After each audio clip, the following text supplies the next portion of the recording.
Welcome to Things You Don't Know.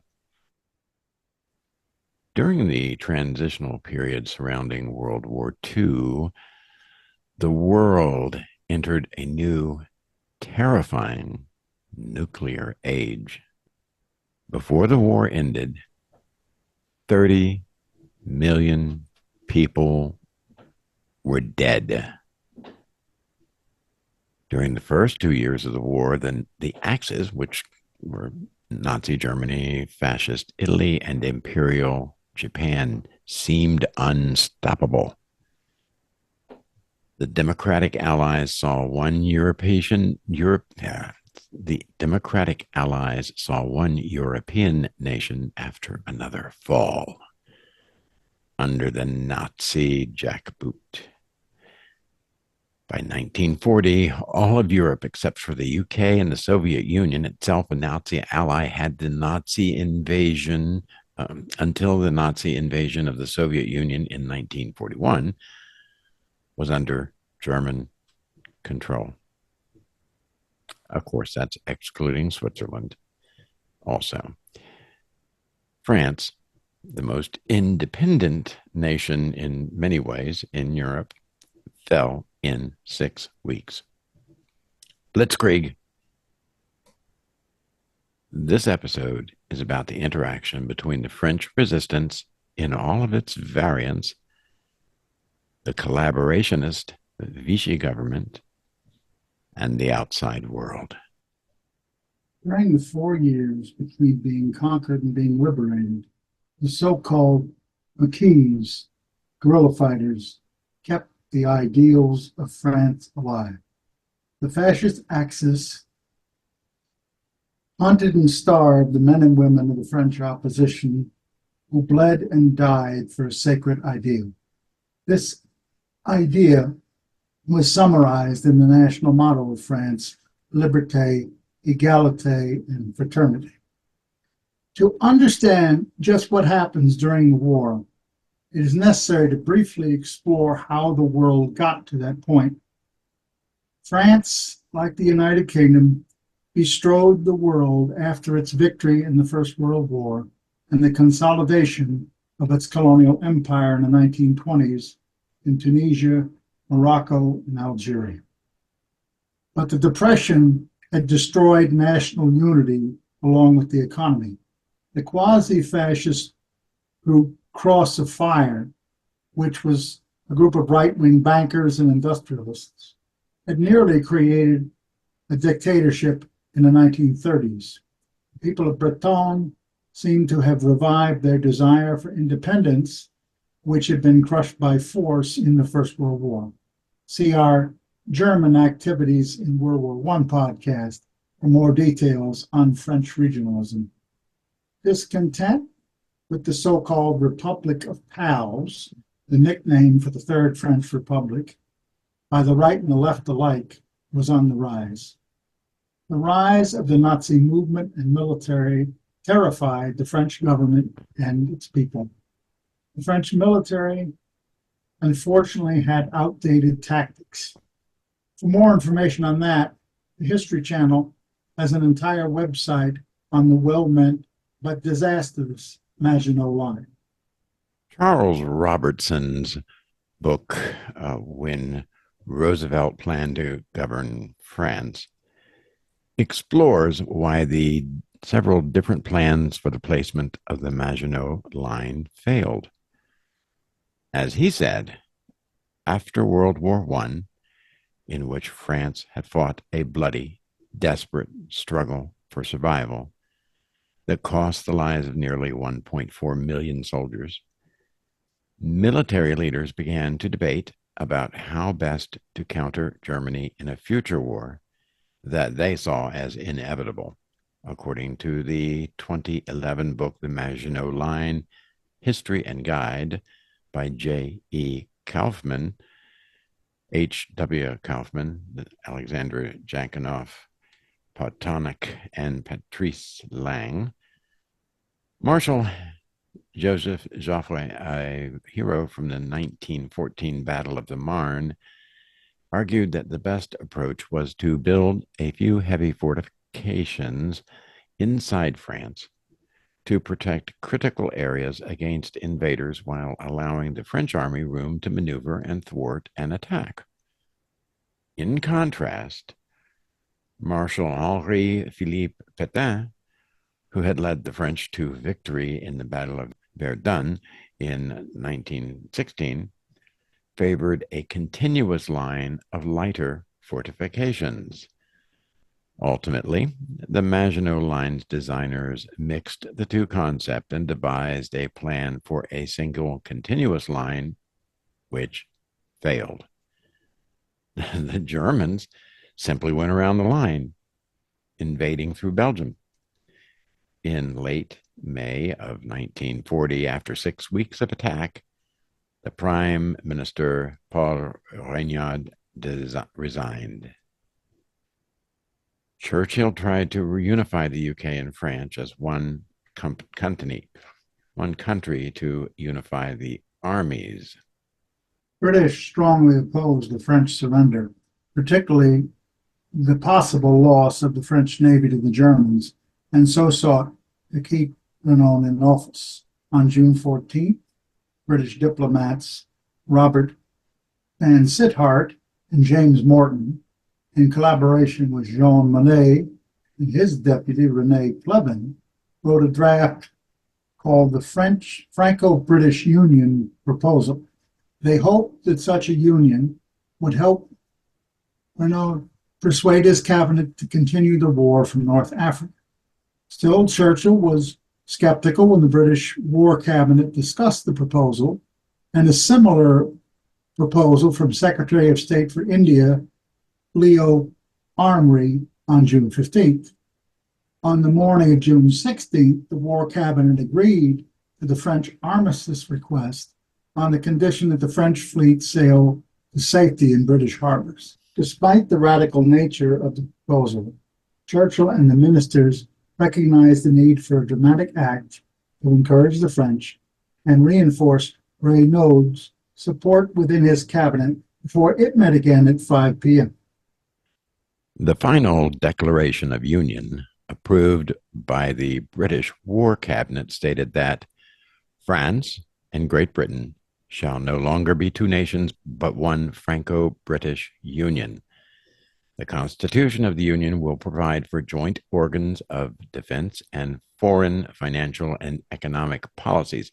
Every citizen of France will enjoy immediately citizenship of Great Britain. Every British subject will become a citizen of France. Churchill and de Gaulle called Renaud to tell him about the document, and they arranged for a joint meeting of the two governments in Carcano the next day. The declaration immediately succeeded in its goal of encouraging Renaud, who saw the Union as the only alternative to surrender and who could now cite the British rejection of the armistice. The cabinet disagreed and turned over power to the hero of the First World War, Marshal Philippe Pétain. Pétain had saved the French at the Battle of Verdun 23 years earlier. He believed he could save it again by surrender. Interesting, huh? His French state created an authoritarian state with its capital at Vichy. Now, Robert Paxton's book, Vichy, France, Old Guard, and New Order, details the type of rural, corporatist, hierarchical society the collaborators wanted to create. The motto of the new regime, Travail, Famille, and Patrie, which translates roughly as work, family, and fatherland, seemed to call back to an idealized, safe past. Great many French patriots refused to accept the so-called National Revolution. Three great leaders took charge of the French resistance. The three primary leaders of France had decidedly different backgrounds and very different ideologies, and each of them had vital skills for the almost impossible task of liberating France. General Charles de Gaulle, the dedicated scion of the Catholic agricultural northern part of France, was the political head, the living symbol of France's determination to fight on. General Henri Girard, the brilliant organizer who escaped from a maximum security German prison camp and took an entire squad with him, had the ability to analyze the political impact of military decisions. He also was a great diplomat. He could persuade other countries to support the French. Admiral Francois Darlan, a former protege of Pétain who had a religious conversion and made a vow to God to liberate the fatherland at all costs, was able to persuade many former Vichy officials the resistance would welcome them, thus averting a civil war. Each of these leaders had a passionate devotion to the ideal of France at its best. De Gaulle had immersed himself in military affairs from childhood.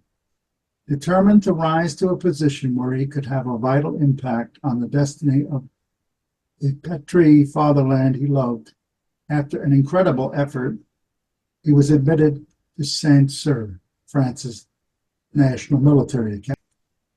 De Gaulle became a protege of Pétain, which made their ultimate falling out that much sadder. Even during the Vichy regime, it was said the old marshal held fond feelings, weeping as he signed a warrant for first the imprisonment and then the death of the man he called his spiritual son. Some have claimed he was 88 by that time and partially senile, that he was manipulated by Vice Premier Pierre Laval, a true fascist, the German puppet, and a director of propaganda. Like Rommel in Germany and Patton in the United States, de Gaulle understood from an early period in the First World War the value of tanks in modern warfare. At the Battle of Verdun, where Pétain had saved France, de Gaulle was knocked out with poison gas and captured. He could not escape from the famous Ingersoll fortress despite 6 separate attempts. After the war, teaching and writing occupied the great man's time until the next crisis began. After the proposal for French-British Union and General Weygand's idea to continue the fight from Algeria and North Africa were refused, de Gaulle escaped to London and made his famous June 18th, 1940 broadcast. De Gaulle said in his address to the French people, "Believe me, I speak to you with full knowledge of the facts and tell you that nothing is lost for France. The same means that overcame us can bring us to a day of victoire. For France is not alone. She is not alone. She is not alone. She has a vast empire behind her. She can align with the British Empire that holds the sea and continues the fight. She can, like England, use without limit the immense industry of the United States, les États-Unis. This war is not limited to the unfortunate territory of our country. This war is not finished by the Battle of France. This war is a worldwide war. All the faults, all the delays, all the suffering do not prevent there to be in this world all the necessary means to one day crush our enemies.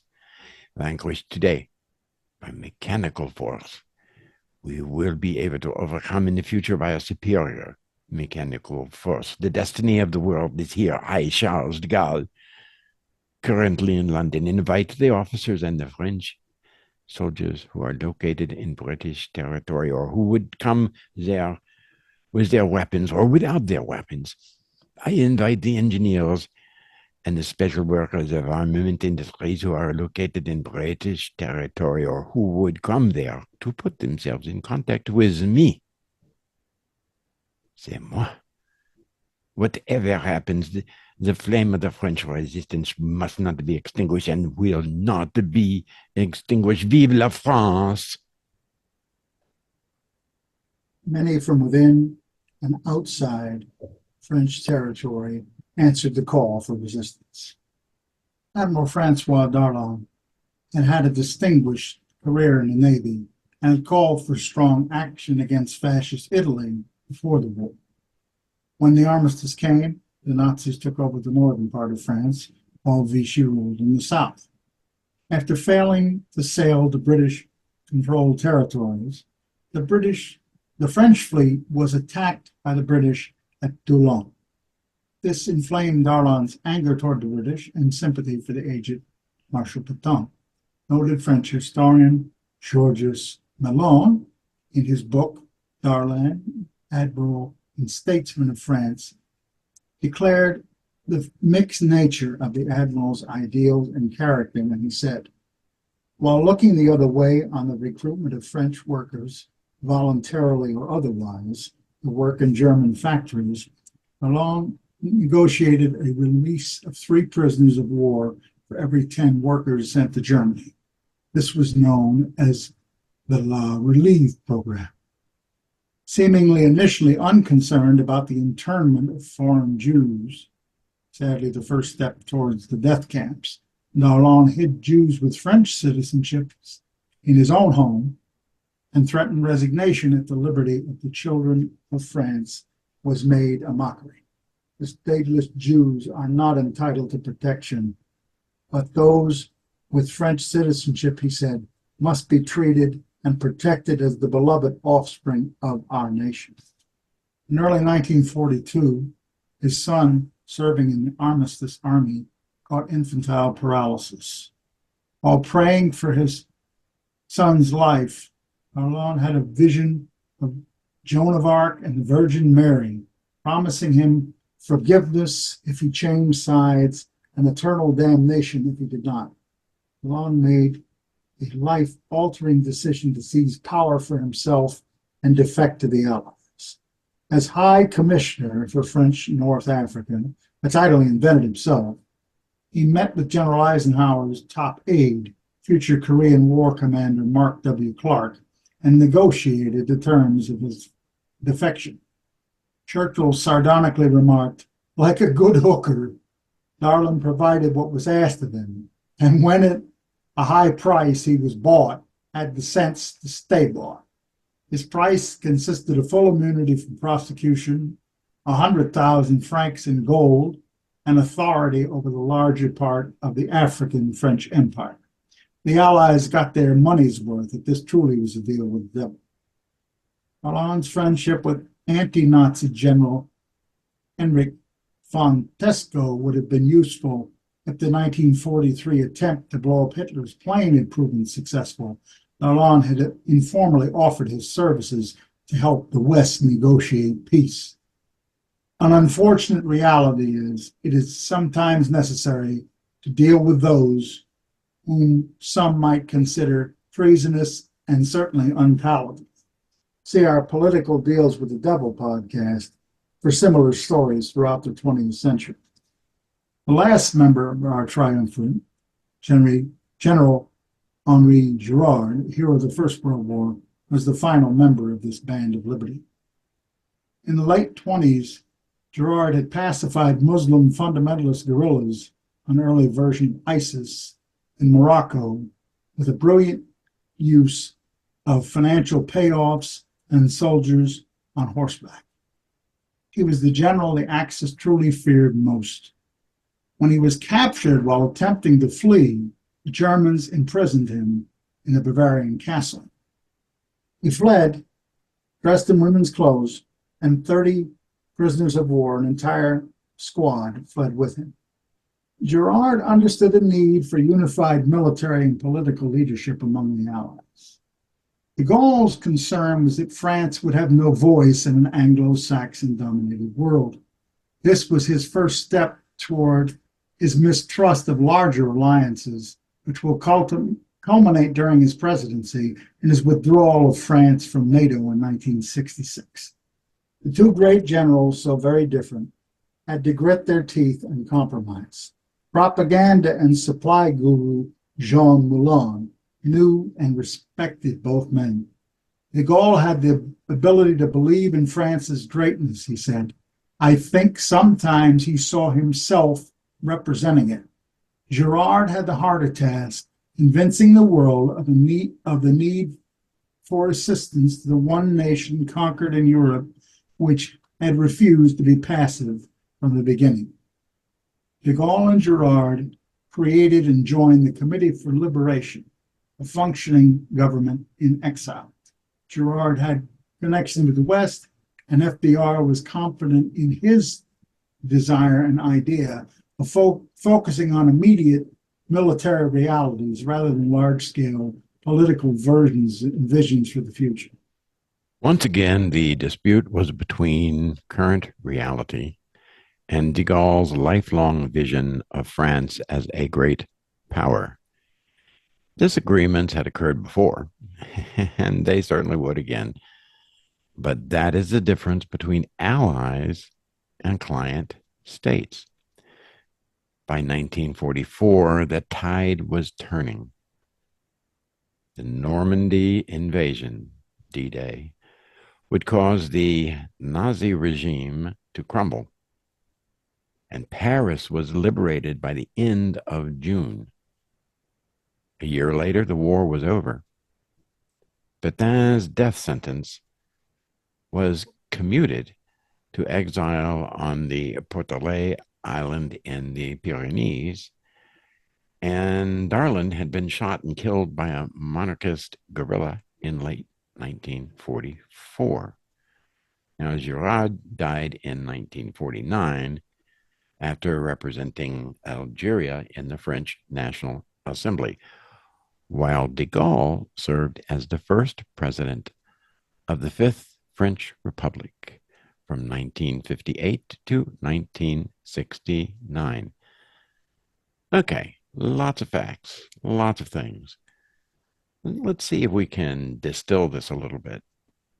What can be learned from these three vastly different but brilliant leaders? Well, a nation's political and military needs must be kept in balance. There is a middle ground between blindly following other nations and recalcitrance for its own sake. One man cannot simply override all other ideas without making enemies. Any true victory is impossible if there is no path to forgiveness for those on the other side. Men will fight to the last, to the death, if only jail or execution awaits them. Now, good leaders can be found in the most unlikely of places. This has been interesting, and, Dr. Newman, I want to thank you for clarifying and elucidating this sometimes rather convolute and difficult topic. I certainly hope that our listeners will leave us a like or a comment at any time, but especially right now. Look, while you're thinking about it, while I'm saying it, just pop down there, give us a quick like. Click on that reminder bell so when we come up with new things, which we're doing all the time, you'll be notified. We're not going to bug you to death or anything like that, but we would surely like to have you join us, and hopefully you will enjoy it. We have some things. We have two series going right now. One on bodily secretions and another on inventions that have been changed the world, that were done with creativity, that were done sometimes discovered by mistake. So there's a lot of really interesting things, and I think some surprising things, of things that you may use every day or have every day that you've never thought about. Well, we're going to talk about them, and we're going to tell you how they came about. It'll be really cool. May I say also, Dr. Weber, thank you for going on this journey with me. I've always had a particular interest in this subject, particularly when I learned that de Gaulle's daughter Anne had cerebral palsy, as I do, and he refused to have her institutionalized, had her privately educated, and did as much as possible to give her an independent self-directed life. Now, this story, my friends, complicated as it is, we're giving you the Reader's Digest version. There were factions within factions throughout the entire war. A very interesting, fictionalized, but true-to-life story is Jonathan Key's book, Patriotic Traitor, which focuses on the relationship between Darlan, de Gaulle, and Pétain, including a last meeting when de Gaulle tells Pétain he will not have him executed, and Pétain basically apologizes to him for all his mistakes. We don't know if this actually happened, but my sentimental heart likes to think it did. Well, friends, join us next time. As Dr. Weaver said, we have a lot of wonderful things coming up, and I really think you'll enjoy it. 98 podcasts. I can hardly believe it. Take care, friends.